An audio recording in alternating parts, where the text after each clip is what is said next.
দেখেছেন রাজামশাই, গুরুদেবের কলম কিন্তু আপনার মেয়ে এখনো হাতছাড়া করেনি। জেদ আছে বটে মেয়ের।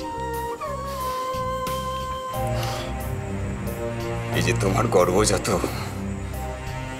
মেয়ে যে মায়ের মধ্যে গুণ পেয়েছে সে আর বুঝতে বাকি নেই আমার। আর আমাকে দেখো, বাবা হয়ে আমি কিনা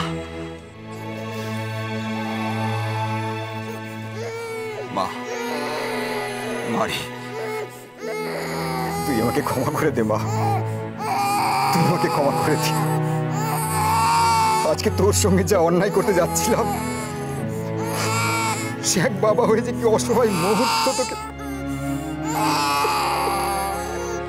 এ কি করছেন আপনি রাজামশাই? মেয়ের আমার পাপ লাগবে যে, বাবা হয়ে মেয়ের পা আপনি মাথায় ঠেকাচ্ছেন।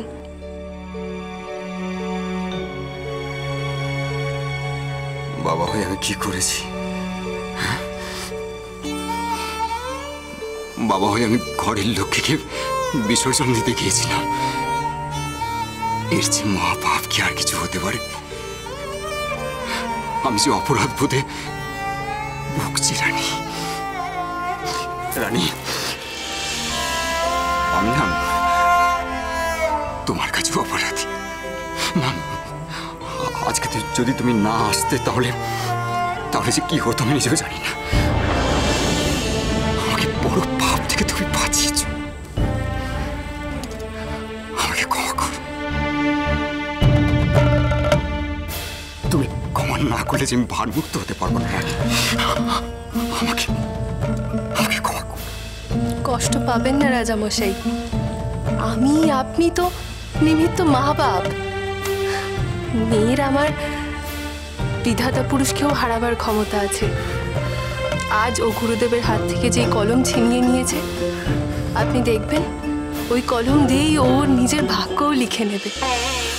আর তাকে খণ্ডানোর সাধ্যি কারোর থাকবে না, কারোর নেই।